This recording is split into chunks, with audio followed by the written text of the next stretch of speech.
Queridos irmãos, a paz do Senhor Jesus. Estamos em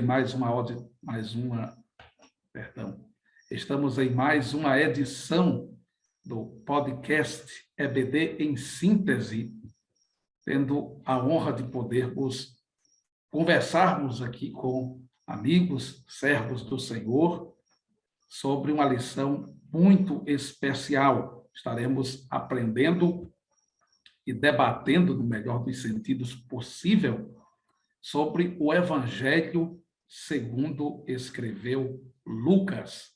Eu quero saudar, com a paz do Senhor, o evangelista Souza. A paz do Senhor, pastor Bruno, e a paz do Senhor a todos os irmãos e irmãs que estão aí nos escutando, tanto aqui em nosso estado, como em outros locais, em outros estados, e onde quer que esteja aí sendo visto aqui esse podcast. Então, a bênção do Senhor sobre os nossos irmãos e irmãs. Paz do Senhor, presbítero Luiz Antônio. Paz do Senhor, pastor Bruno, paz do Senhor, diácono Daniel, evangelista Souza. É um prazer muito grande estar compartilhando esse espaço formativo com vocês. Parabenizar a nossa Assembleia de Deus por essa iniciativa responsiva às demandas contemporâneas. Isso é muito importante. E um bem-vindo especial para os superintendentes, professores e possíveis alunos que vão se aprofundar com esse material que daqui vai sair. A paz do Senhor, diácono Daniel Medeiros. A paz do Senhor, pastor Bruno Rodrigues. Em nome do Senhor, também quero saudar todos os professores e alunos, superintendentes de escolas que estejam tendo a oportunidade de nos assistir agora. E também, com muito respeito e felicidade, saudar o evangelista Souza, o presbítero Luiz Antônio, e dizer que me sinto honrado por tão grande confiança de estar participando desse projeto tão bonito, nascido no coração de Deus, que é o EBD em Síntese Podcast.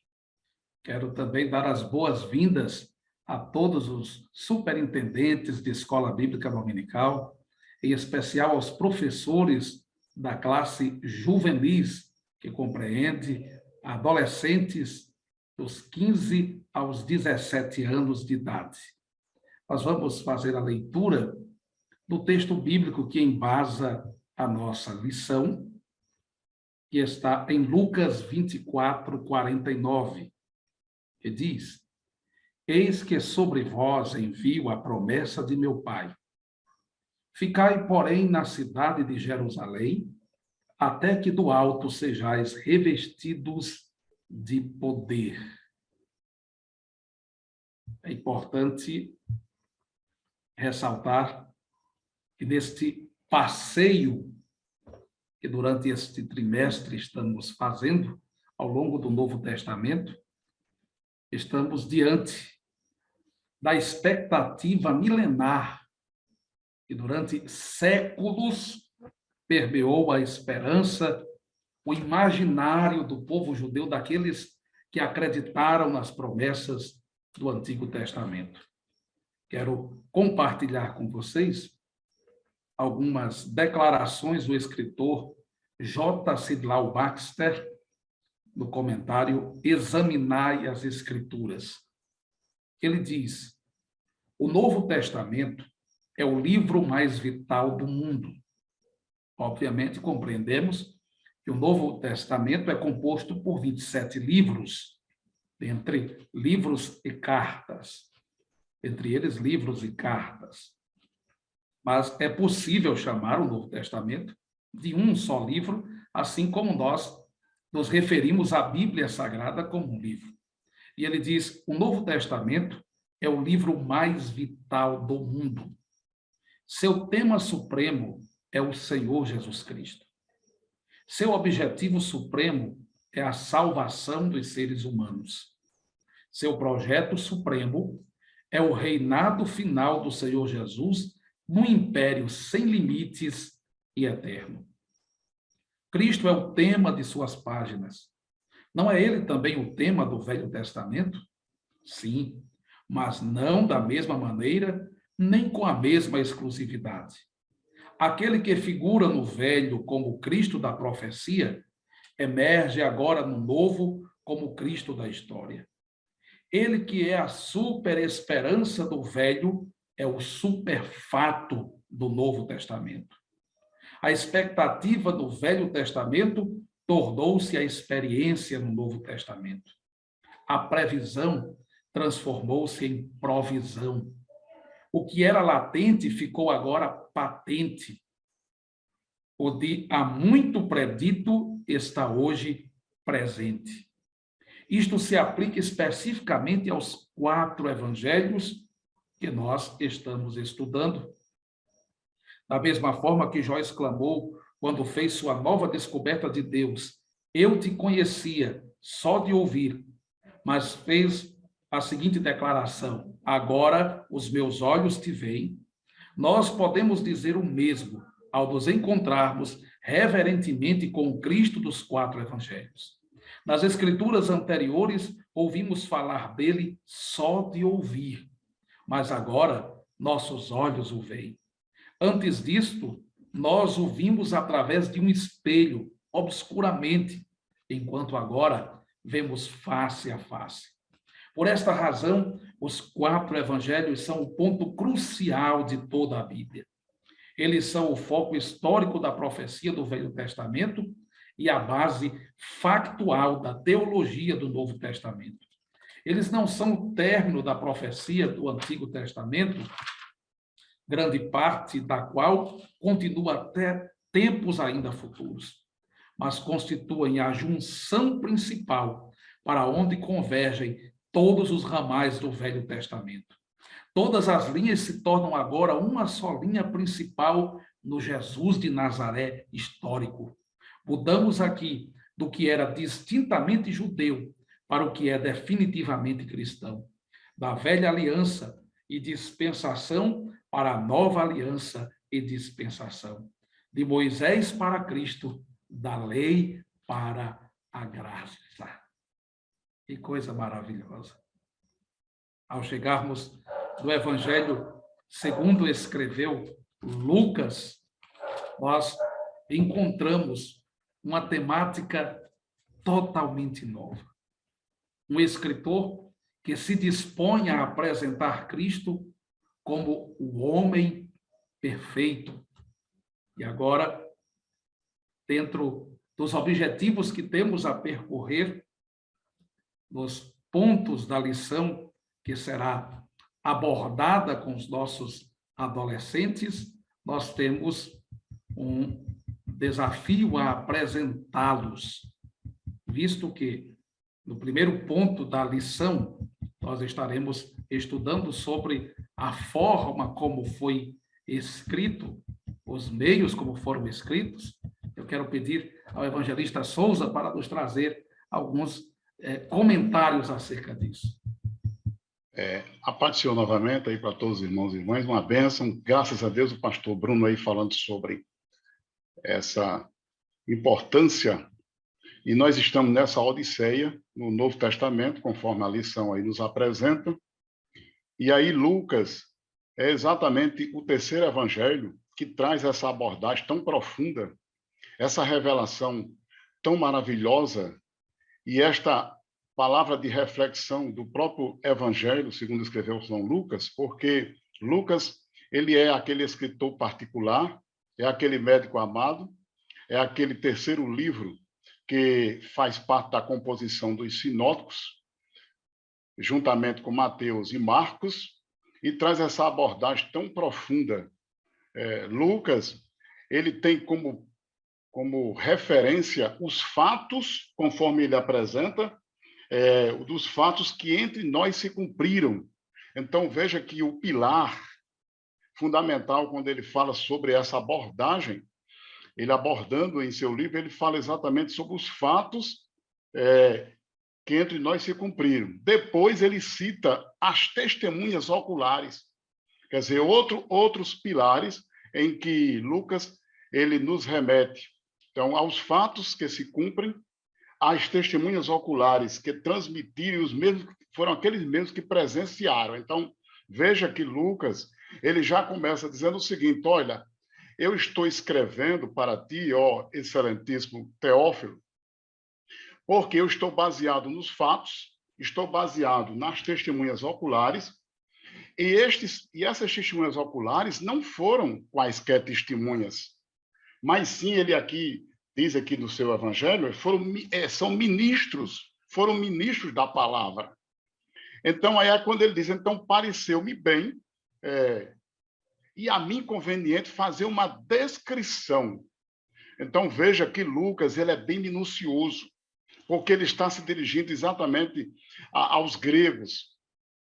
Enquanto nós vemos lá, Mateus nos remete, no seu evangelho, dando uma ênfase profunda sobre Jesus, o rei, Marcos dando uma ênfase profunda sobre Jesus, o servo, já Lucas ele entra exatamente nessa identidade de Jesus. E aí ele mostra exatamente a razão pela qual ele escreve ao excelentíssimo Teófilo, que dá a entender que esse Teófilo ele é uma pessoa de bastante influência dentro daquela sociedade grega, a qual Lucas ele direciona o seu livro, e ao mesmo tempo Lucas ele mostra que a sua mensagem ela é uma mensagem de um cunho que transmite exatamente as minúcias de tudo, e falando a Jesus, e faz uma descrição quando ele diz aqui, que já foi informado minuciosamente de tudo desde o princípio. Quer dizer, ele está dizendo que Teófilo, ele também já conhecia algo. Então, veja que Teófilo já era uma pessoa que tinha um certo conhecimento. Então, como foi que esse livro foi escrito? Foi escrito exatamente dentro desse contexto, dentro dessa temática tão interessante, dentro desse referencial que Lucas nos traz. E veja que no prefácio, Lucas ele tem mesmo essa descrição e essa ocupação e preocupação de traduzir um sentimento humano na pessoa de Jesus. Então, veja que toda a descrição de todo o evangelho de Lucas, ele realmente fala sobre esse homem perfeito. Então, aí a gente continua aí, ainda falando aí sobre esse assunto tão maravilhoso, e aí continuando aí os nossos irmãos, o presbítero Daniel e o pastor Bruno, que ainda quiser fazer algo mais ou algo a acrescentar aqui, o que eu estou falando. Só fazendo um comentário, Souza, que Lucas, né, um médico formado na escola da Grécia, e sempre é interessante salientar, você já abordou muito bem a questão dos evangelhos sinóticos, Mateus, Marcos e Lucas, mas Lucas e Marcos não foram discípulos, não conviveram com Cristo como Mateus e João conviveram. João não é evangelho sinótico, mas só essa questão de não ter convivido, mas em súmula é isso, um médico recém-formado na escola da Grécia, se converte ao cristianismo, recebe a graça, tão bem abordada por pastor Bruno, e que fechou aí a leitura dessa obra, um trecho dessa obra o pastor Bruno trouxe no início. Saímos da lei lá com Moisés e estamos vivenciando a graça de Cristo. Então, Lucas mergulha nesse mar de graça ao qual nós vivemos hoje e apregoamos nos nossos púlpitos e ensinamos nas nossas escolas. E como o senhor Souza abordou bem, ele decidiu relatar, deixando a razão, os paradigmas, possamos dizer assim, da razão da medicina, para realmente testemunhar, inspirado pelo Espírito Santo, a fé daquilo do que ele ouviu, que o coração de médico talvez pudesse dizer, rapaz, isso não é possível. Mas a fé e a graça permitiu. Então, realmente é um evangelho que nos encanta, nos deixa agraciado. A participação de Teófilo, interessante que Teófilo, no original grego, separando o nome, ele vem Teo, Deus, filho, amigos, Teófilo, amigo, o amigo de Deus. Então, Teófilo tinha uma importante, com certeza, esse evangelho destinado inicialmente ali a Teófilo era a importância, o presbítero Luiz pode até corroborar aí com as palavras e acrescentar mais algumas informações acerca disso, da importância que Teófilo tinha, pastor Bruno, de realmente ter uma figura social, uma pessoa de destaque, talvez na sociedade, também convertida ao cristianismo, de colaborar para que esse evangelho fosse propagado e chegasse aos confins da terra. Então, esse é meu comentário inicial. Bom, aproveitando aqui também o espaço para a gente falar um pouquinho sobre as intencionalidades de Lucas, Souza e Daniel já já trouxeram algumas visões importantes. E aí eu gostaria de destacar, de sublinhar, né, que Lucas ele vai trazer as bases históricas do cristianismo. Nós sabemos, isso é importante dizer para os nossos adolescentes, né, os nossos alunos da classe, que nós recebemos uma fé por revelação, mas essa fé também tem uma fundamentação histórica. E é isso que Lucas vai fazer de forma muito meticulosa. É claro que só com a fé ela produziria salvação, sem sombra de dúvida. Mas a gente precisa também reconhecer que o cristianismo que nós acreditamos, ele não é fruto de uma lenda, de uma fábula, de boatarias. Nós também temos provas históricas, nós temos realidades históricas que corroboram a nossa fé. Isso é muito importante. E por quê? Porque com isso Deus deixa o homem inexcusável, né, pastor Bruno, Souza e Daniel? Porque o homem podia chegar para Deus e dizer, olha, eu não criei, porque não havia nenhuma prova, não havia nenhuma corroboração, eu não tinha fé, não tinha capacidade de acreditar. Então, existe sim a revelação, mas existe a comprovação, existem fatos históricos que comprovam tanto o Jesus histórico como o cristianismo histórico. É possível situar e precisar o plano da salvação na história. E isso nós temos uma dívida histórica com Lucas. E é importante dizer isso aos nossos alunos, para ele não pensar que nós acreditamos simplesmente pela fé. A fé é o carro-chefe, mas existe sim como corroborar esses fatos. E vejam que, para a gente dar outro ponto, avançar em outra argumentação, Lucas faz isso através de uma obra, né, que a gente sabe que Lucas é o primeiro volume, Atos é o segundo, e uma obra só. Isso é possível perceber pelas linhas introdutórias dos dois livros. Não há o nome de Lucas, né, Souza, Daniel, pastor, não há, mas é possível também atestar a autoria de Lucas por vários documentos históricos. Eusébio de Cesareia confirmou isso. Documentos mostram que Lucas é o autor desta obra. E nós precisamos também mostrar que o fato dele fazer parte da comitiva de Paulo, Lucas foi um cooperador de Paulo. Quando a gente lê Atos, a gente vai encontrar o pronome nós, pelo menos 5 vezes, aonde ele passa a fazer parte dessa comitiva. E o fato de se relacionar com Paulo, como Daniel aí frisou muito bem, Lucas não conviveu com Jesus. Como é que o livro dele entrou no cânon? Então, também provocar nossos alunos, como a igreja foi provocada a dizer, quais os livros que são inspirados? Lucas entra no cânon porque justamente ele teve um relacionamento profundo com o apóstolo Paulo, com a equipe, e isso se transformou também até um critério para o cânon da Bíblia, que a gente chama de apostolicidade, isto é a relação do escritor com os apóstolos, com Jesus, ou com pessoas que conviveram profundamente com os apóstolos. Então, é importante sublinhar isso para os nossos estudantes. Uma coisa a ser acrescentada, digna de nota, é que a nossa fé, e isso é importante ser apresentado aos nossos adolescentes, aos nossos jovens, ela tem um fundamento em evidências. Ou seja, a fé não está fundamentada em uma lenda.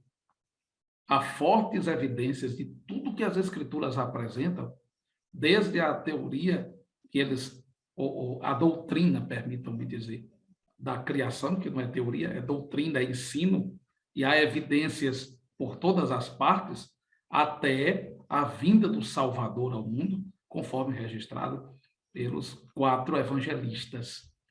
Um outro ponto a ser colocado é que Lucas é o único escritor gentio da Bíblia. Há uma aparente evolução, podemos assim afirmar, no que diz respeito ao plano da salvação, porque Mateus é um escritor plenamente judeu. João Marcos, ao que tudo indica, tinha uma influência gentílica e, ao mesmo tempo, judaica. Os próprios nomes podem sugerir isso. Era influenciado por Pedro, e teve o privilégio de receber influência também do ministério do apóstolo Paulo. E Lucas é plenamente judeu, plenamente gentil, e mais do que qualquer outro, ele se aprofunda de forma experimental numa graça que não faz acepção de pessoas, que está disponível para judeus, mas também para gentios. Irmão Souza. É interessante que Lucas, quando nós observamos a colocação de Lucas, até mesmo quando ele fala sobre os ancestrais, a geração de Jesus, enquanto Mateus, ele descreve que Jesus é filho de Davi, filho de Abraão, Mateus limita, pelo menos na descrição, logo no início, até a geração de Davi e a geração de Abraão. Marcos, ele não faz uma descrição genealógica, enquanto Lucas, ele já faz uma abordagem muito humana. Pode ver que Lucas, ele volta no tempo, ele faz uma retrospectiva, e aí ele descreve a geração de Jesus, não somente até o tempo de Davi e Abraão, mas ele vai até o Jardim do Éden. Então, mostrando que Jesus é o resultado dessa linhagem humana, e é isso que está nas páginas e nos capítulos desse evangelho, traduzindo as suas particularidades, de uma maneira tal que a gente possa entender esse Jesus humano, esse Jesus cheio de sentimentos, cheio de empatia, esse Jesus que veio provar as dores, esse Jesus que veio servir, e esse Jesus que tomou a forma humana. Bem interessante isso aí. Sobre as peculiaridades do Evangelho segundo escreveu Lucas, cabe aduzir a seguinte informação. Há pelo menos 3 grandes pontos em destaque. A genealogia traçada até Maria, e nós vamos citar isso, mostrando pelas Escrituras a diferença entre as duas genealogias. Mateus apresenta a genealogia no seu primeiro capítulo. Por quê? Porque ele está escrevendo para os judeus. Ele apresenta Jesus com provas como o legítimo rei dos judeus. Marcos não faz uma apresentação genealógica porque ele está falando diretamente para os romanos. Mas Lucas está falando para os gregos. A intenção dele é apresentar a humanidade de Jesus sem desfazer em nenhum aspecto de sua divindade. E ele apresenta a genealogia não no primeiro, nem no segundo capítulo, no terceiro capítulo. E permitam-me mostrar uma diferença clara nas duas genealogias em um versículo que está presente primeiro em Mateus, capítulo 1, e o professor deve mostrar isso aos seus alunos, porque é uma informação muito relevante. Mateus, capítulo 1, versículo 16, diz assim: Jacó gerou a José, marido de Maria, da qual nasceu Jesus, que se chama o Cristo. Jacó gerou a José, marido de Maria, da qual nasceu Jesus, que se chama o Cristo. Jacó e José não são os patriarcas do Antigo Testamento. Jacó e José são, respectivamente, avô e pai adotivo de Jesus Cristo. E o texto diz: marido de Maria, da qual nasceu Jesus, que se chama o Cristo. A própria forma que a genealogia de Mateus começa é: livro da genealogia de Jesus Cristo, filho de Davi, filho de Abraão. A expressão do versículo 2 é: Abraão gerou. Para todos eles o termo é gerou. Mas quando nós chegamos em Lucas, e agora, Lucas capítulo de número 3, versículo 23, o texto diz: ora, tinha Jesus cerca de 30 anos ao começar o seu ministério. É uma informação exclusiva de Lucas. E o texto continua dizendo: era como se cuidava. Não diz que gerou, um gerou o outro, diz como se cuidava, filho de José. E agora vem a informação interessante: filho de Eli. Porque aqui em Mateus, José era filho de Jacó, e em Lucas, José é filho de Eli. Só há uma maneira de José ser filho de Eli: quando ele é aceito na família de Maria como filho do seu pai. Ele não é tratado apenas como um genro, mas como filho. E isso era comum na tradição judaica. Então, Jesus Cristo é apresentado de uma forma totalmente diferente.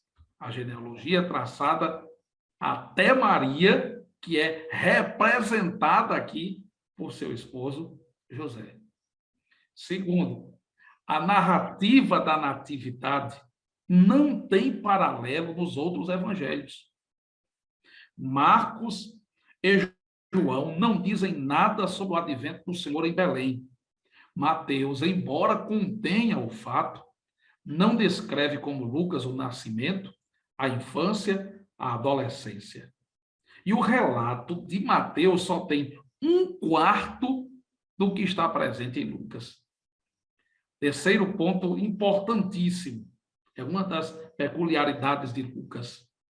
Ele registra o ministério de Jesus na Galileia, mas de uma forma curta, mais curta do que Mateus e do que Marcos. Mas ele trata de forma peculiar a longa crônica da viagem do Senhor para Jerusalém. A última viagem do Senhor para Jerusalém, bom vizinho, ocupa 10 capítulos em Lucas, irmão Daniel, irmão Souza. Nos outros evangelhos sinóticos, ocupam apenas 2 capítulos em Mateus e 1 capítulo em Marcos. Mas em Lucas, ocupa 10 capítulos. E nesses 10 capítulos existem 29 pronunciamentos, parábolas e incidentes que não foram registrados por qualquer outro escritor. Além, e ainda temos, nas particularidades ou peculiaridades de Lucas, ele dá detalhes exatamente sobre a vida de Jesus, o seu nascimento, e ainda descreve o que aconteceu antes de Jesus nascer. De sorte que essa descrição que ele faz, ele fala sobre exatamente o anúncio do anjo Gabriel, embora que também nós tenhamos lá em Mateus, mas a gente nota aqui que há uma ênfase em Lucas mostrar exatamente esse momento. E o que é interessante é que nós temos aqui, conforme o comentário, esse homem perfeito, esse filho do Altíssimo, nascido de mulher, e onde Lucas fala sobre o anúncio do nascimento de João Batista, o anúncio do nascimento de Jesus, a vida de Maria e Isabel, de sorte que nós temos aí um capítulo enorme, né? Do Novo Testamento, tem para mim que é o maior capítulo, tem 80 versículos. Tem também que 80 versículos. É bastante longo. Onde ele onde ele dá uma ênfase. Eu estou notando ali, Luiz, só na expectativa. Fala aí, Luiz Alves. Tem coisa boa chegando. Tem coisa boa chegando. Ó, Luizinho, olha aí, Luiz. Acrescentar e nos apresentar essas peculiaridades do Evangelho segundo escreveu Lucas. Pastor Bruno, pegando esse ponto aí tão relevante, eu gostaria de, antes de falar também sobre algumas peculiaridades, o senhor já mostrou aí de forma muito detalhada pontos que podem ser explorados pedagogicamente pelos nossos professores. Quando Lucas, né, ele diz assim, eu investiguei tudo cuidadosamente, meticulosamente. A gente vê aí um zelo de um médico, um zelo de um cientista. E também, conforme o propósito que ele tinha, né, a sua escrita, de mostrar o Jesus como homem perfeito, de escrever para Teófilo, fundamentando, né, e corroborando as certezas, é importante que a gente entenda que Lucas faz supressões, ele faz adaptações, ele faz escolhas, ele faz recortes em pontos. Por quê? Porque ele tinha esse propósito específico, né, em relação aos gregos, aos gentios, porque é endereçada a obra a Teófilo, porém tem um alcance universal, como já foi dito aí pelos nossos professores. E aí eu chamo a atenção de um ponto, antes de entrar na particularidade, que a gente pode trabalhar com os nossos alunos, que é o fato de Lucas querer mostrar a verdade dos fatos e não falsificar, e não mostrar nada que viesse a se configurar como algo falso ou uma inverdade.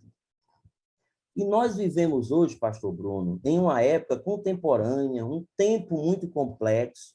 A igreja está com a presença online muito importante, e esse podcast é uma resposta a isso, é uma prova, mas a gente precisa também desse discernimento, que a gente vive numa época hoje de mensagens falsas, de fake news.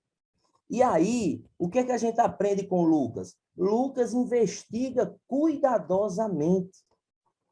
Ele não quer passar uma mensagem errada, ele quer fundamentar isso. Então, isso fica uma mensagem muito importante para a nossa classe, para os nossos professores.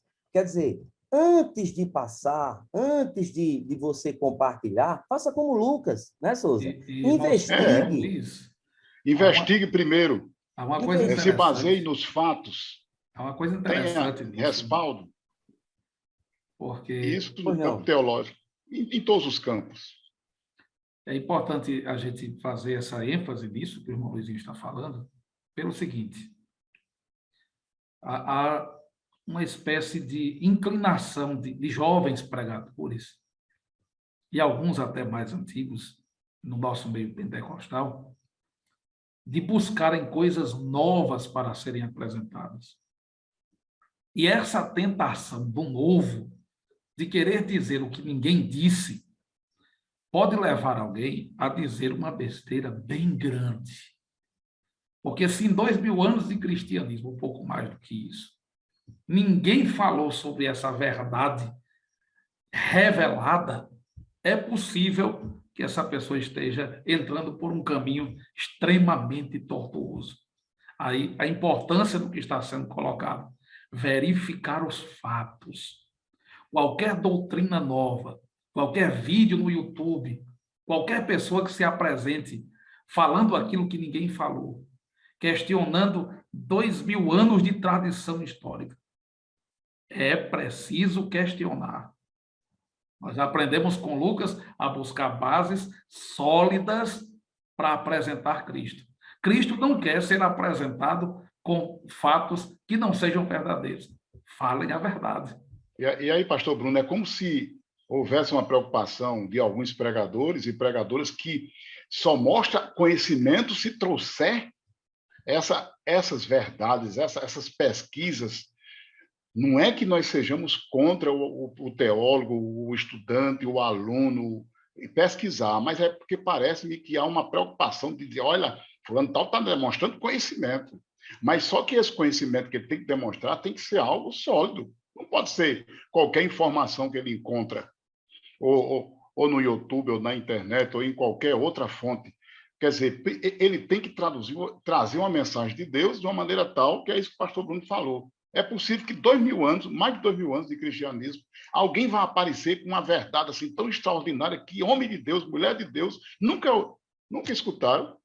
É muito estranho. Então, Lucas, ele tem essa preocupação de exatamente de mostrar, olha, aqui está baseado exatamente numa veracidade. Isso aqui foi pesquisado, testemunhas oculares, pessoas que estiveram com Jesus, pessoas que estiveram com ele, e eu estou agora fazendo aqui uma descrição desses fatos de uma maneira tal que eu possa trazer para vocês esta verdade. É isso aí que até o presbítero Luiz Antônio pontuou Daniel, também. só, meu querido Daniel, me perdoe, Souza, e ainda temos outra lição de Lucas, né, numa perspectiva de aplicabilidade para a classe, não tenha medo de estudar. Veja, Lucas não teve medo de se aprofundar nos fatos, porque ele sabia que era verdade. Ele tinha experiências pessoais, ele tinha experiências empíricas, concretas do que ele viveu na sua fé e que também presenciou em muitas situações com o apóstolo Paulo. Então, nós estamos numa classe de jovens curiosos. Não tenha medo de estudar a Bíblia, não tenha medo de se aprofundar. Se você quiser conhecer mais Jesus pelas fontes corretas, como o Souza e o pastor Bruno mencionaram, o que a gente não pode é deixar referenciais, como nós temos um pastor no culto de doutrina, a escola bíblica, a gente não participa de nada disso, aí vai lá nas redes sociais, escuta uma pessoa, um anônimo, que a gente não sabe nem quem é, que ele se levanta da noite para o dia, porque, como já disse um pregador, para um homem de Deus se levantar, só olhar para Moisés. Quantos anos Deus tem para levantar um homem de Deus? Hoje, com a internet, esses homens se levantam, pastor Bruno, em uma semana, um dia. Viram influenciadores, e nossos jovens estão ali bebendo dessa água. Temos que ter um cuidado e quero terminar dizendo, faça como Lucas, investigue, não passe adiante, nem venha defender como descobriram a roda, como os professores falaram, mas investigue, não passe adiante e verifique a fonte. Verifique a fonte. Não tenha medo de estudar, porque você vai conhecer mais e você vai aprender mais, aprofundar-se na palavra de Deus e dar mergulhos, assim como Ezequiel. Medir mais 1000 e avançar no conhecimento da palavra de Deus. Fazendo um comentário também acerca disso, que é um tema muito bom, e procuro também fazer um comentário bem responsável, como foram todos os demais. Pastor Bruno, eu tenho, e caros professores, alunos que nos assistem, eu tenho uma narrativa que eu trago comigo, que eu costumo dizer o seguinte: eu sou muito preocupado com um crente formado somente de púlpito. O que é que eu quero dizer com isso? Crente que não frequenta a escola bíblica, crente que não tem acesso a um material como esse e todas as outras aulas que estão sendo gravadas por todos os competentes professores que estão dando essas aulas nesse podcast, é justamente por isso. Estamos vivendo uma época interessante, Luiz Antônio, que estamos vivendo uma época, quando conversarmos acerca ali na sala, na nossa classe dos jovens, tal, e eu já conversei com o pastor Bruno também, nós estamos vivendo a época do porquê. Talvez na mocidade, Souza, na mocidade na igreja, Luizinho um pouco depois de Souza, eu um pouco depois de Luizinho. Então, o que é que acontece? Mas talvez vivemos, poucos depois, mas vivemos tempos, pastor Bruno, que antigamente, onde se era ensinado, se era colocado uma instrução, um ensino, existe ainda hoje o mesmo respeito de aceitar com amor, mas hoje os nossos jovens, como o Luizinho muito bem colocou, sim, mas por quê? Eles confrontam, eles querem informação. Então, isso é muito importante, isso também não é para deixar algum temor em relação aos professores, não. Os professores que realmente estão acompanhando esse material, só Deus sabe, pastor Bruno, a responsabilidade da gente de estar aqui oferecendo esse tipo de material, através desse podcast, para os professores. Então, hoje em dia, todo vento de doutrina, todos os falsos profetas que se levantam e o acesso à informação é tão rápida, de uma forma através com o advento da internet, nos últimos anos, da tecnologia, que realmente eu sou preocupado, como eu disse no início, com crente que se forma apenas de púlpito. Porque quando a gente tem a oportunidade maravilhosa de ver Luiz Antônio pregar, Souza pregar, pastor Bruno pregar, isso é uma bênção. Mas às vezes acontece não, e às vezes o irmão às vezes tem essa dificuldade, e isso fica para os jovens, e eu encerro minha fala, no sentido de dizer o seguinte: nós podemos estar sendo assistidos aqui por jovens que são pastores, podem despertar nesse podcast, nas aulas, na aula em foco, presencialmente com os professores, futuros professores de escola bíblica, futuros pregadores, pastores, missionários, etc. Então, o estímulo ao ensino vai contrário a todo esse tipo de vento de doutrina. Amém. Nós estamos nos aprofundando aqui nas peculiaridades, que é o ponto 2 da lição, Já foram citadas diversas peculiaridades e estamos nos fundamentando cada vez mais para dar as respostas necessárias aos questionamentos que os nossos alunos recebem no ambiente secular. Eles precisam transformar a dúvida semeada no combustível para a busca do conhecimento solidificado. Porque os livros do Novo Testamento, inclusive o Evangelho segundo escreveu Lucas, foram escritos como resposta aos ataques que a fé cristã sofreu no primeiro século. Eles não precisavam destes relatos para se converterem a Cristo. Eles já estavam convertidos. Eles já tinham o fundamento dos profetas, eles tinham convivido com o próprio Senhor, a geração que conviveu com Jesus. Os apóstolos testemunhavam livremente, mas entendendo que estas gerações passariam, e, em consequência das diversas heresias que iam surgindo, as dúvidas semeadas pelos que estavam entrando na cristandade, da fé cristã, transformaram isso num combustível para a busca de evidências sólidas e de respostas que poderiam trazer crescimento espiritual para a comunidade cristã. E agora nós estamos no terceiro tópico, ou caminhando para o terceiro tópico da lição de número 8, da lição juvenis, que trata sobre milagres sob a ótica médica. E eu quero pedir aos nossos professores para tecerem comentários sobre essa ótica médica de Lucas, como podemos nos aprofundar nisso. Pastor Bruno, gostaria de iniciar comentando acerca desse tópico, e muito interessante, eu estava vendo que Lucas vem relatar vários milagres, alguns como já relatados também nos livros de Mateus e Marcos, mas alguns próprios relatados no livro dele. E Lucas, como comentamos no início, e bem interessante, quando dissemos na introdução dessa aula, Lucas, um médico formado na Grécia, decide também com aquela veia de historiador que foi muito bem abordado nessa aula, durante essa aula que a gente está tendo, de fatos e fatos fidedignos. Lucas se prende, e alguns dos milagres que o comentarista da revista traz, por exemplo, a sogra de Pedro, ele relata com propriedade médica em falar que aquela mulher não somente ela estava com uma febre, mas uma febre alta, dando um diagnóstico de sua profissão como médico. E o interessante, caro Luizinho, Souza, pastor Bruno, que foram fatos que, assim como o restante da descrição do seu evangelho, ele ouviu, procurou saber os fatos, descreveu, e eu volto a bater sempre na tecla, inspirado pelo Espírito Santo, e colocou a sua porção da sua formação secular nos escritos inspirados pelo Espírito Santo. E o interessante no desenrolar desses milagres também citados na revista, que não teve como mencionar tantos, mas um bom número de milagres é mencionado e citado pelo comentarista. Em alguns outros dados momentos também, alguns milagres, como, por exemplo, a mulher que padecia, que estava curvada há 18 anos, o homem que tinha água em seu corpo, milagres que foram realizados, foram feitos, maravilhas que foram realizadas ali por Cristo, onde Cristo também, Lucas traz esse ponto, que Cristo também confrontou a lei naquele período, diante dos fariseus, dos escribas.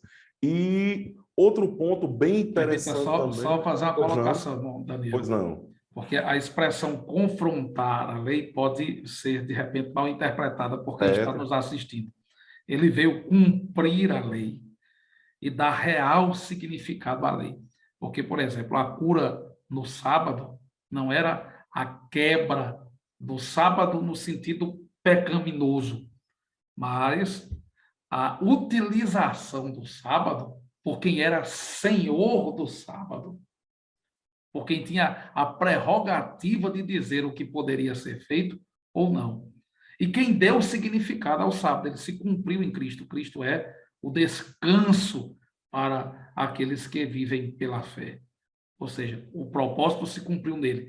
Não houve uma quebra da lei, mas o cumprimento, o real objetivo da lei se cumpriu em Cristo. Mas aos olhos daqueles que estavam assistindo os milagres, para os fariseus em especial, ele estava quebrantando o sábado, a ponto do próprio Senhor ter que afirmar que ele era o Senhor do sábado. Verdade. Muito obrigado, pastor Bruno. E resumindo essa questão, Jesus veio cumprir a lei que está viva até hoje, mas instituir a graça, né?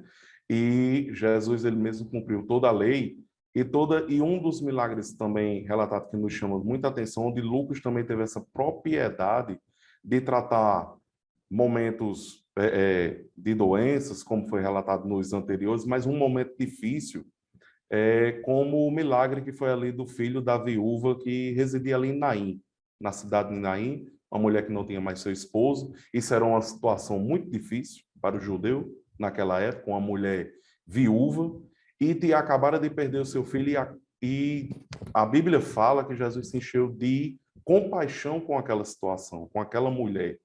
E um momento lindo, eu gosto sempre de ler a Bíblia tentando estar ali naquele momento, Luiz Antônio, tentando viver literalmente pelos olhos da fé aquilo ali, Jesus intervindo naquele velório que seguia e trazendo vida de volta para aquele jovem. Lucas relata o jovem que se senta e começa a falar. E, por fim, para seguir para os demais professores, os 10 leprosos, né?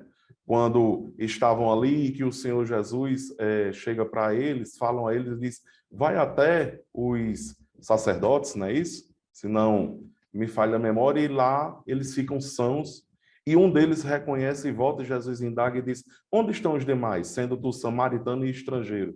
Somente tu volta para reconhecer aquilo que foi feito sobre a tua vida. Então, Lucas, ele trata os milagres, resumindo, fechando essa minha participação no tópico 3, ele trata os milagres, mas com uma ótica, uma particularidade, por ser médico, muito forte e muito incidente nas suas narrativas.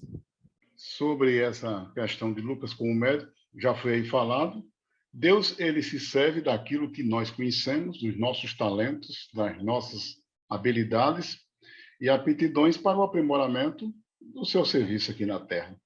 Então, Lucas é esse médico que ele traz exatamente esse sentimento, esse conhecimento, detalha, de sorte aí que o Daniel já falou, acerca daquela mulher, ele dá exatamente o tempo, há 18 anos. Quem trouxe essa informação para Lucas? A resposta está lá no capítulo 1, onde a gente já comentou, né? Ele tinha essa informação que era 18 anos. O texto aí não diz como foi que ele conseguiu essa informação, mas nos versículos 1 de Lucas, com certeza ele tinha lá guardado um monte de informações. O fato da sogra de Pedro estar com muita febre, como foi que ele concluiu essa informação? Com certeza, aí já com base nos fatos. Ele, como médico, certamente tirou essa conclusão.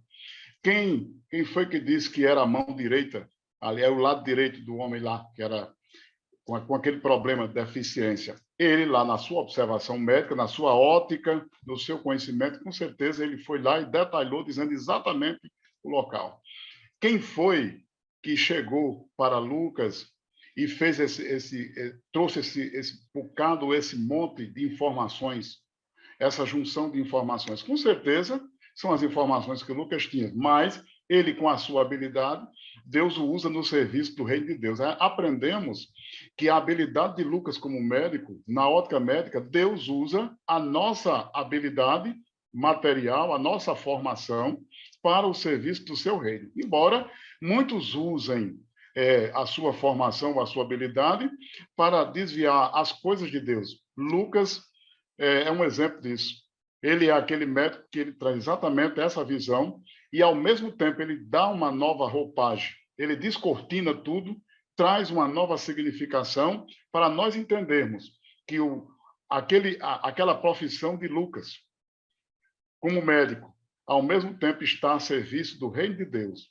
E aí nós entramos teologicamente para entendermos o trabalhar de Deus, quando ele descreve o sentimento daquela viúva, até mesmo a resposta que ela deu para Jesus em relação à sua dor, à perda que ela teve com o seu próprio filho, e aquela mulher que já era viúva, e a situação em que ela se encontrava. Quer dizer, a gente entende naquele texto que aquela mulher está realmente em luto, em tristeza, em prantos, até que encontre realmente o Senhor da vida. Então, essa significação maior, a maior razão de nós entendermos Lucas como médico, não é somente porque ele é aquele profissional, mas que está a serviço de Deus para nos dar uma revelação mais profunda acerca daquilo que Jesus fez e sempre fez e fará na nossa vida. Então, é isso que os nossos alunos devem compreender. Por sinal, tem algumas sugestões pedagógicas aí, algumas metodologias, algumas coisas que o próprio comentador coloca para que nós possamos, assim, estar inteirados e os alunos possam fazer. Por exemplo, o comentador ele dá um exemplo para os alunos pesquisarem em fontes confiáveis 3 informações, e dali daquelas informações eles veem quais são aquelas que eles podem extrair ou ele tirar conclusões acerca daquelas informações. E eu também, acompanhando o raciocínio do comentarista, eu peço até que os alunos possam, até se puder, entrevistar um médico para escutar, para ver como é que ele tem aí a precisão do diagnóstico, porque o médico é aquela pessoa que ele tem que estar preparado exatamente sobre o conhecimento da condição humana e passar o remédio adequado e correto. Então, Lucas é aquele médico que ele passa exatamente o remédio adequado e correto para aquele que está lendo o seu livro, para você entender que você também sofre como aquela mãe viúva, como aquela mulher viúva, para entender que você sofre como aquela mulher que já estava encurvada, que estava com aquele problema no seu corpo. Então, é muito amplo, o leque da informação bíblica é uma profundidade a ponto de que nós jamais esgotaremos uma tão grande revelação acerca do Evangelho de Lucas.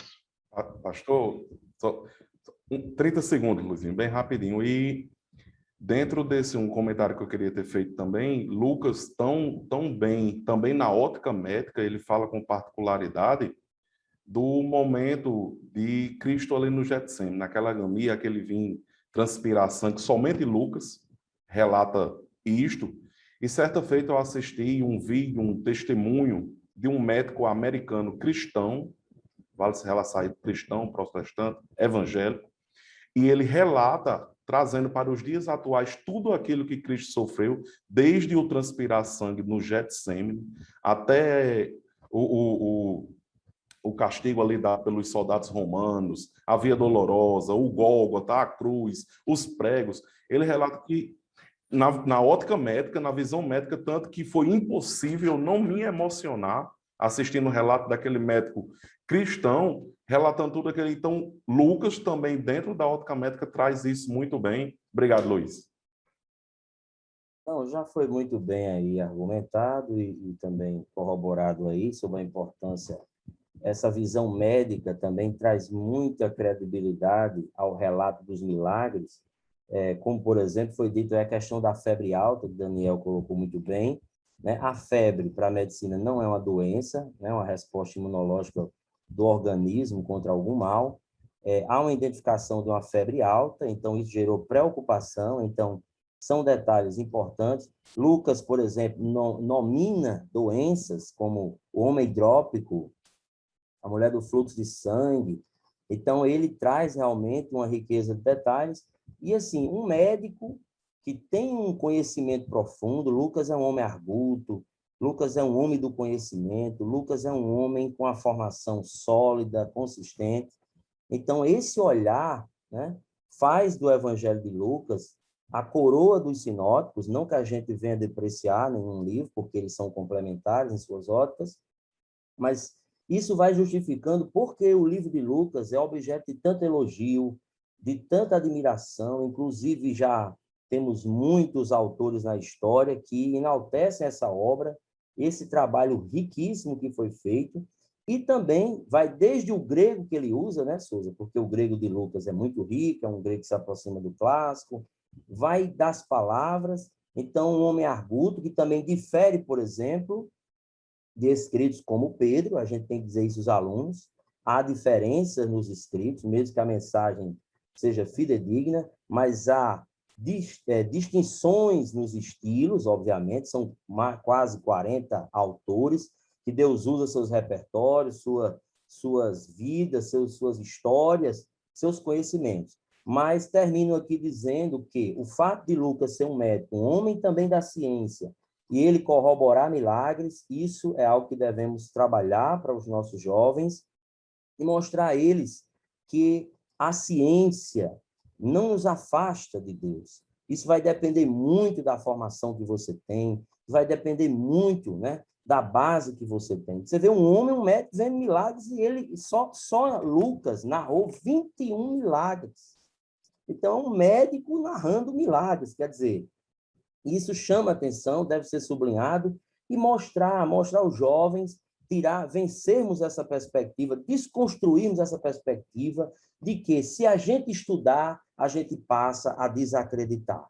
Estudando, a gente qualifica as nossas compreensões, coloca elas sob escrutínio, coloca elas sobre fortalecimento. É como Lucas diz a Teófilo, para que você tenha plena certeza. Então, é isso que a gente tem que trabalhar. A dúvida, como o pastor Bruno diz, reverenciar uma dúvida em algum aspecto da vida, isso pode ser importante. Nós não podemos reverenciar ou exaltar dúvidas que comprometem nossos postulados básicos da fé. Mas, por exemplo, você tem um carro, meu querido, ele está com uma quantidade de combustível que talvez não seja, pastor Bruno, é ideal para ir para Natal. Se você duvida, esse combustível não dá, isso pode salvar você de um problema. Isso não deixou você mais fraco, isso deixou você mais prudente. Então, a busca pelo conhecimento também passa por uma dúvida essencial, que ela necessariamente não é um conflito contra Deus. Quando Lucas vai buscar as informações, eu tenho a plena convicção, isso aqui é meu, pessoal, que ele não tinha medo algum do que ele ia encontrar. Ele sabia em quem tinha crido. E você, jovem, professor, deve passar isso para os seus alunos. Eu não tenho medo de estudar, porque eu sei em quem tenho crido. Interessante que Lucas, ele não é apenas o primeiro gentio a ter livros escritos na Bíblia. Lucas e Atos dos Apóstolos. Ele também é o primeiro missionário médico, ou o primeiro médico que se dedica plenamente à missão. No Evangelho, segundo ele escreveu, todos os relatos dos milagres foram a partir de audições. Ele ouviu pessoas, ele ouviu testemunhos, e suas verificações e apontamentos foram com base naquilo que ele ouviu, no material coletado. No livro dos Atos dos Apóstolos, ele é testemunha. A partir de Filipos, ao que tudo indica, ele acompanha o ministério de Paulo e torna-se um dos seus cooperadores mais leais. Imagine, irmão Luizinho, irmão Souza, irmão Daniel, o nível de conversação entre Paulo e Lucas. Lucas se tornou o médico pessoal de Paulo. Ele compartilhou informações, ouviu, aprendeu, cresceu ao lado do apóstolo Paulo. E foi importantíssimo na história. E vejam só como isso deve ser apresentado aos alunos. Ele não é o destaque da pregação no Novo Testamento. Em nenhuma parte nos é informado que Lucas estava a dirigir uma igreja, como Timóteo, por exemplo, se tornou pastor em Éfeso. Tito foi enviado para resolver questões dificílimas em Creta. Não era essa a função de Lucas. Lucas também não é um profeta. Lucas não é apresentado como um homem em um ministério de grande destaque. Na verdade, ele está mais ali, obscuro, sem aparecer tanto. Mas o que ele produz no reino de Deus é tão extraordinário que dificilmente alguém lê estes conteúdos por ele apresentados e não se sente impactado pelo poder do Espírito Santo. Então, qualquer profissão digna pode ser um instrumento nas mãos de Deus para a glorificação do nome do Senhor. Nossos jovens precisam amar as Escrituras, amar a Deus, dedicar-se à vida espiritual e se colocarem à disposição de Deus. A igreja não impõe os ministérios sobre quem quer que seja. O Espírito Santo é quem distribui os dons como ele bem entende. E ele pode, sim, se utilizar de um profissional em uma área como a medicina ou qualquer outra área para glorificar o nome dele. Mas agora nós vamos ao quarto tópico da nossa lição. Nós vamos entender a atuação do Espírito Santo, ou tentar entender a atuação do Espírito Santo em Lucas, porque é que alguns comentaristas chegam a chamar o Evangelho segundo Lucas como o Evangelho do Espírito Santo, da mesma forma que o livro dos Atos dos Apóstolos também é chamado de Atos do Espírito Santo. Vamos lá, a partir dos nossos queridos irmãos, ouvir e entender um pouco dessa relação entre Lucas e o Espírito Santo. Então, Souza, vamos começar pelo senhor. É bem interessante aí o que o pastor colocou acerca da presença do Espírito Santo no livro de Lucas. E, realmente, Atos dos Apóstolos é Atos dos Apóstolos, mas nós entendemos que a ação é do Espírito Santo. Por isso que a gente chama Atos dos Apóstolos, como também a mensagem do Espírito Santo. O mover da igreja, porque Atos dos Apóstolos é exatamente um tratado que Lucas escreve para o mesmo, chamado Teófilo. A dedicatória de Lucas, do Evangelho segundo escreveu São Lucas, é para Teófilo. E o Atos dos Apóstolos também. Então, ele faz essa dedicatória para essa mesma pessoa, esse mesmo homem influente, esse mesmo homem a quem Lucas se dirige. E a abordagem, realmente, em Atos dos Apóstolos, é uma abordagem de uma maneira maravilhosa, porque ele explana exatamente a obra do Espírito Santo na continuação e na vida da igreja. E o livro de Lucas, o Evangelho segundo escreveu São Lucas, também é uma particularidade que, embora os outros também descrevam a ação do Espírito Santo, mas Lucas realmente ele dá ênfase sobre pessoas que foram cheias do Espírito Santo.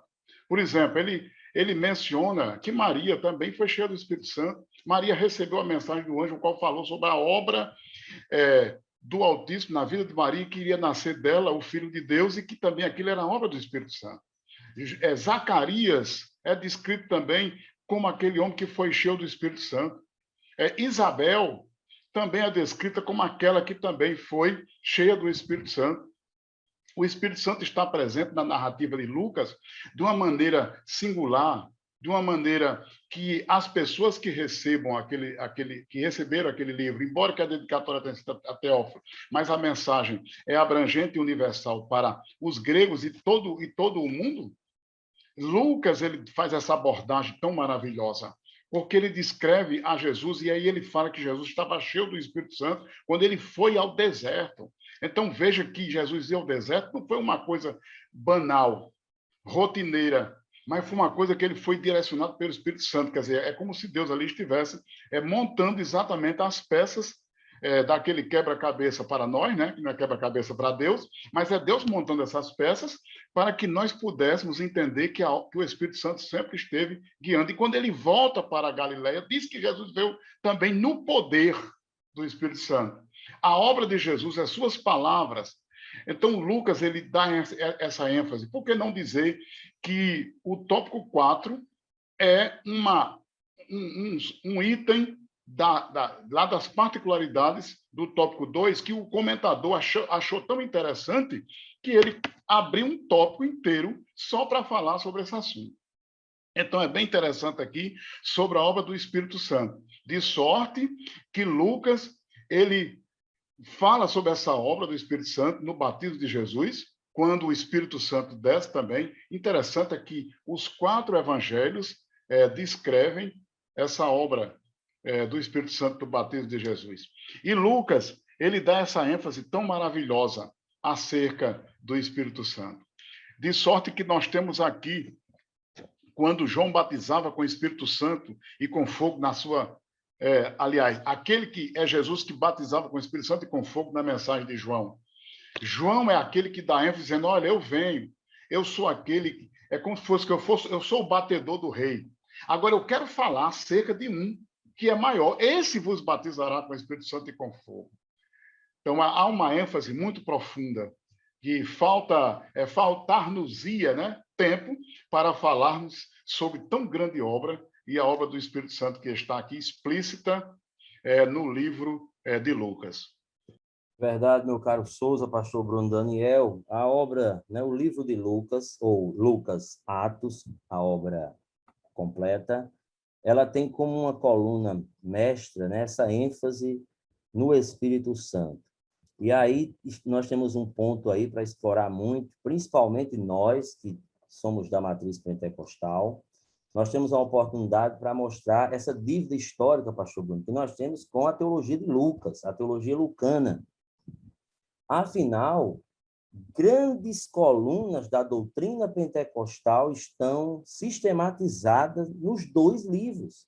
Como Souza falou, Atos 2, a efusão do Espírito Santo, o batismo com o Espírito Santo, uma das doutrinas mais caras do pentecostalismo, e nós que somos assembleanos, precisamos, nesse momento, reafirmar, reforçar, assumir a nossa convicção no batismo com o Espírito Santo, porque, como já foi dito aqui, pastor Bruno, pelo senhor, por Souza, Daniel também, com esse novo tempo, né, de informação e desinformação, nós temos muitos autores que vêm esvaziando a questão do batismo com o Espírito Santo, a evidência do batismo com o Espírito Santo. Então, esse esvaziamento, muitas vezes, vai chegando, a igreja precisa ficar atenta, e essa é uma oportunidade para mostrar que Lucas, como o Souza falou, só em Lucas nós temos quase 18 citações que envolvem ser cheio do Espírito, com terminologias adaptativas, mas você vê um autor com a teologia fundamental do pentecostalismo. E nós podemos dizer que Lucas é um livro soteriológico, porque mostra o plano da salvação, como também é um livro carismático. Esse carismático nós vamos entender como a ação do Espírito sobre os homens, né? E não carismático no sentido contemporâneo, que temos a matriz católica, e também temos outra questão como o neopentecostalismo. Então, é hora de mostrar aos nossos jovens, respeitosamente, o que é a matriz tradicional, a pentecostal e a neopentecostal. Principalmente, colocar, assim, uma linha muito clara da distinção entre o pentecostalismo e o neopentecostalismo, que é uma matriz que nós não podemos corroborar e que muitas vezes aparenta que todos nós estamos ali, mas não é bem assim, e os nossos jovens têm que entender. Nós temos uma doutrina forte, a doutrina pentecostal é uma doutrina forte, nós também temos fatos históricos, Lutero falou em línguas, muitos homens na história falaram em línguas, nós aqui somos batizados, graças a Deus, pelo Espírito Santo, nossos jovens precisam ter fome de Deus, precisam desejar o batismo, como eu, pastor Bruno, fui de uma geração, Daniel, que a gente desejava ser batizado na hora do café, como Souza brinca, a gente via no fundo da xícara, no prato e no dormir. Hoje nós não vemos os jovens com aquela fome ou com aquela compreensão sistematizada. Precisamos exaltar a necessidade de sermos revestidos pelo Espírito Santo. Lucas vai mostrar isso, mostrando que Cristo é um verdadeiro homem, verdadeiro Deus, mas foi impulsionado pelo Espírito nos seus atos. E a igreja, que nós vimos aí, atos do Espírito, quer dizer, a presença do Espírito Santo na vida da igreja, meus queridos, é fundamental. Nós não podemos negociar isso, senão a gente tem uma liturgia morta, infértil e estéril. Então, que busquemos compreender a teologia lucana, as bases do nosso pentecostalismo. A Assembleia de Deus tem uma compreensão sistematizada, maravilhosos livros, e a gente precisa advogar isso o quanto antes, pastor Bruno. E concluindo essa parte do Espírito Santo, concluindo na questão do meu comentário, né? Aqui, falar da inspiração.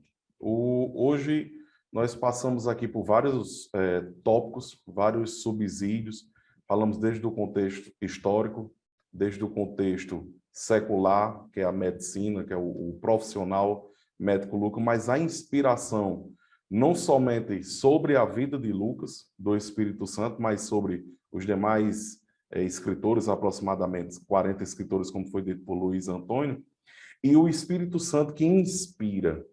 E o interessante, quando o Luiz falava ainda no tópico anterior, e eu guardei esse ganchinho aqui para comentar nesse tópico, é essa demonstração de amor, de confiança que Deus deu a cada escritor, quando inspirado pelo seu próprio Espírito Santo, para descrever suas narrativas, e entre esse conjunto, Luiz, perfeito, da experiência secular de Lucas, somado aos fatos históricos que ele conseguiu buscar e a divina inspiração do Espírito Santo sobre a vida dele, para relatar e Deus permitir a cada escritor, isso é bem interessante passar para os alunos, que às vezes a gente ainda encontra, principalmente nas classes da adolescentes, juvenis, dúvidas em relação a isso, mas, irmão Daniel, professor Daniel, o autor da Bíblia é Deus.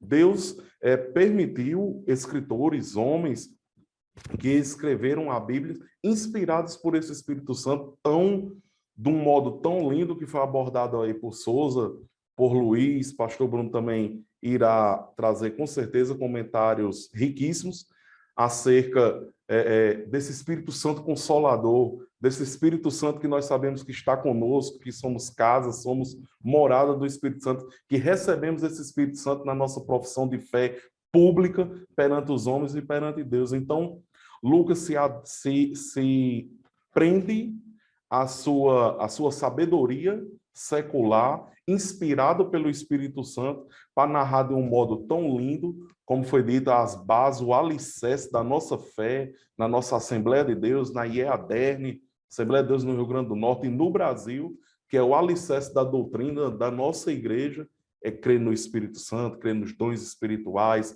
crer nos frutos do Espírito Santo, que são tudo aquilo que que cada cristão vem adquirir depois que tem a sua fé através da graça em Cristo Jesus. Então, eu me prendo, pastor Bruno, nessa parte, depois dessas riquíssimas explanações, a parte da inspiração, fechando esse ciclo perfeito desses escritos de Atos e de Lucas, história, sabedoria secular, com a inspiração divina de Deus sobre a vida de Lucas. E dos outros escritores também. Não à toa, o evangelho que apresenta o Espírito Santo de forma tão atuante, desde a chegada de Jesus, a todos os pormenores do seu ministério, apresenta o Senhor Jesus como o homem perfeito. Agora, percebam comigo a relação existente entre a temática de Lucas, apresentando Jesus como o homem perfeito, e, ao mesmo tempo, o evangelho que apresenta as maiores referências ao poder, à presença e à pessoa do Espírito Santo. Isso, para nós, soa como um confronto pessoal, um confronto de Deus para todos nós. E isso deve ser apresentado aos nossos alunos exatamente dessa forma prática. Nós não podemos apresentar uma aula na escola bíblica apenas como o repasse de informações, tentando encher a mente e não encher os corações. Nós precisamos repassar palavra. E palavra é vida. Palavra de Deus produz vida. Esse Jesus, que é o homem perfeito, ele estabelece uma relação de dependência humana de Deus. Jesus não deixou de ser Deus. É impossível isso acontecer. Ele é o ser divino e ele não pode abrir mão da sua identidade. Deixar a divindade é abrir mão da sua identidade. Mas o que é que Jesus faz? Ele estabelece o padrão que todo ser humano deveria seguir. depender totalmente de Deus. Permitir que o Espírito Santo o encha e conduza todos os fatos, todas as escolhas, todos os sinais, todos os caminhos em sua vida e em seu ministério. O elemento que une essa humanidade de Cristo, humanidade perfeita, a essa atuação plena do Espírito Santo, senhores, é a oração. Mateus apresenta apenas a oração do Getsêmani, e Marcos apresenta 2 vezes Jesus orando. Mas Lucas relata repetidamente. O Jesus que é cheio do Espírito Santo, que opera milagres pelo poder do Espírito Santo, que é conduzido em seu ministério pelo Espírito Santo, é o homem que está em constante oração. Vejam que na descida do Espírito Santo, lá no Rio Jordão, somente Lucas informa que ele estava orando. Ao afastar-se das multidões que o assediavam continuamente, no capítulo 5, versículo 16, Lucas afirma que ele orava. Ao escolher os 12 apóstolos, está escrito em capítulo 6, versículo 12, que ele orou a noite inteira. Quando ele perguntou aos 12, quem dizeis que eu sou? O texto diz, no capítulo 9, versículo 18, que ele estava orando em particular. Na transfiguração, quando Jesus subiu ao monte, Lucas diz que ele fez isso com o propósito de orar. E a metamorfose aconteceu no capítulo 9, versículo 29, enquanto ele estava orando. É justamente antes de ensinar sobre a oração dominical, que Lucas afirma, no capítulo 11, versículo 1, que Jesus estava orando. Antes de ensinar sobre oração, ele estava orando. É em Lucas que ele assegura para Pedro, eu, porém, roguei, eu orei por você, para que a sua fé não desfaleça. Isso está em 22 e 32. Lá no Getsêmani, no capítulo 22, versículo 44, está escrito que ele orava mais intensamente. Vejam que a oração estava presente sempre no relacionamento de Jesus com o Pai. No relacionamento de Jesus com o Espírito Santo. Reaparece também nos ensinamentos. Em Lucas, há diversas passagens em que Jesus ensina sobre oração. Só em Lucas nós encontramos a parábola do pedido feito à meia-noite. Amigo, empresta-me 3 pães. Ele estava ensinando sobre a insistência na oração. A parábola do juiz importunado e da viúva que estava constantemente pedindo está em Lucas, capítulo de número 18, do versículo 1 ao versículo 8. A parábola do fariseu e do publicano orando no templo, ensinando humildade na oração, está em Lucas 18, do versículo 9 ao versículo 14. Em Lucas aparece 2 vezes a expressão vigiai e orai para que não entreis em tentação. De maneira que eu quero demonstrar aos nossos professores e até mesmo aos nossos alunos que para ter o poder do Espírito Santo na vida e seguir o exemplo do homem perfeito, é preciso orar. A promessa, como ele disse em 24:49, está disponível. Ele envia sobre nós a promessa do Pai. Mas ele disse, fiquem em Jerusalém, até que do alto sejais revestidos de poder. Tem oração para que nós consigamos viver uma vida cheia do Espírito Santo. Nós precisamos orar. E Lucas nos ensina isso com muita precisão. Como quem diz assim, se Jesus, sendo Jesus, orou, quem sou eu e você para não vivermos uma vida de oração? Amém, meus queridos? Prazer estar com vocês comentando essa lição tão extraordinária, e nós chegamos a essa conclusão de que precisamos orar mais e sermos cheios do Espírito Santo. Muito obrigado a todos, e eu concedo a vocês também a oportunidade de, em rápidas palavras, se despedirem daqueles que nos assistem.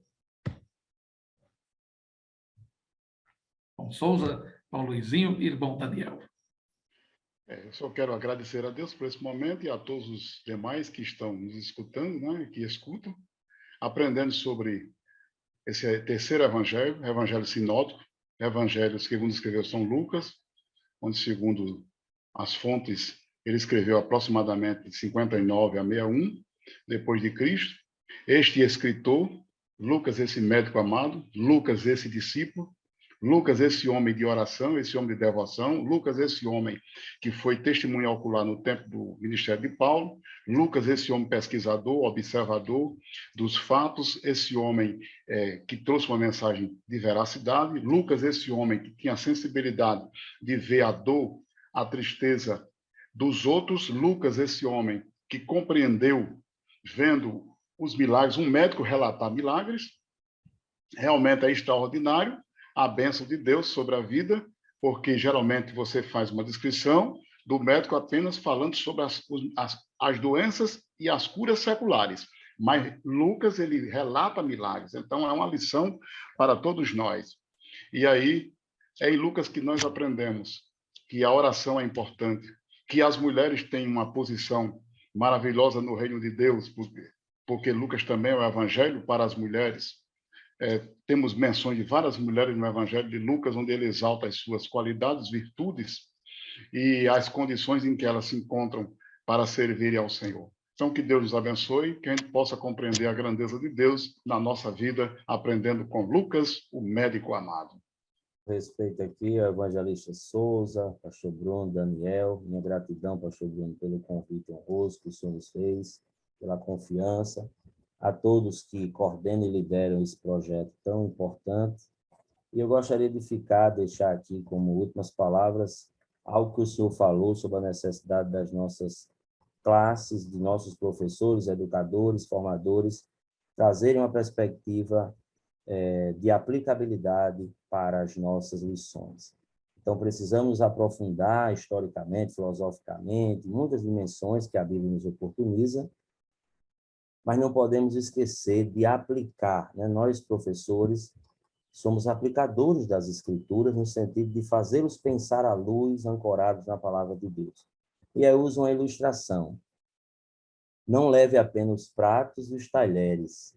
Não esqueça de colocar a comida no prato, né, pastor Bruno? Porque muitas vezes nas nossas aulas a gente traz todos os talheres, todos os pratos, é muito bonita a mesa, mas quando vai olhar o prato, cadê a comida? A comida é a aplicação. E Deus deu sabedoria, graça e o Espírito Santo a esses professores que nos ouvem para conseguir fazer a transposição didática, deixar isso mais comunicável, inteligível e aplicar na nossa vida, porque no final todos nós temos que ter uma experiência vívida com o Espírito Santo e com aquilo que a gente ensina. A gente precisa corporeificar a mensagem que a gente prega. Um grande abraço a todos. Amém. Também, pastor Bruno, quero agradecer a oportunidade, a confiança, essa honrosa missão de estarmos aqui contribuindo, né, com o ensino, com o departamento de ensino da nossa igreja, com a escola bíblica, e queremos desejar aos professores, aos superintendentes de escola bíblica, a todos que estão assistindo, né, esse material, este conteúdo, que realmente tenham ótimas aulas, que tudo que foi discutido, que foi debatido aqui nesta aula, assuntos riquíssimos que foram abordados aqui nesta lição 8 da revista Juvenis, segundo trimestre da nossa casa publicadora da Assembleia de Deus. Então, quero desejar uma ótima aula a todos os professores, que realmente o Espírito Santo, abordado agora como último tópico da nossa lição, esteja com cada um desses docentes, desses homens e mulheres de Deus que estão, servos abnegados, com amor e carinho, fazem o corpo docente da nossa igreja, né? E louvar também a Deus por esse projeto ter nascido no coração do nosso pastor-presidente do Departamento de Ensino. E temos certeza, pastor Bruno, Souza, presbítero Luiz, que servirá de espelho. Esse projeto vai crescer muito. E me sinto, mais uma vez, honrado por estar fazendo parte de tão grande projeto que eu não tenho dúvida que vai ter muita coisa boa, já está tendo e vai ter muito mais coisa boa nascendo. E somente eu me sinto até um pouco a voz, um pouco, porque realmente que quem ama o ensino bíblico, quem busca, quem é eterno aprendiz, até onde mora nas moradas celestiais, sabe o que eu estou dizendo. E está compartilhando desse momento, pastor Bruno, aqui, eu estou diante de professores meus, eu digo isso com grande humildade, e eu fico aqui maravilhado. Ouvir, estar junto de vocês, tendo essa oportunidade de ouvir vocês falarem tão bem da palavra do Senhor. Obrigado, um abraço a todos os professores. Que Deus levante muitos Lucas para investigar, para buscar, para apresentar com tanta ousadia Jesus, o homem perfeito, o Filho de Deus, o Salvador das nossas vidas. Deus abençoe a todos. Amém. Deus abençoe a todos. Um abraço. Pai do Senhor. Pai do Senhor.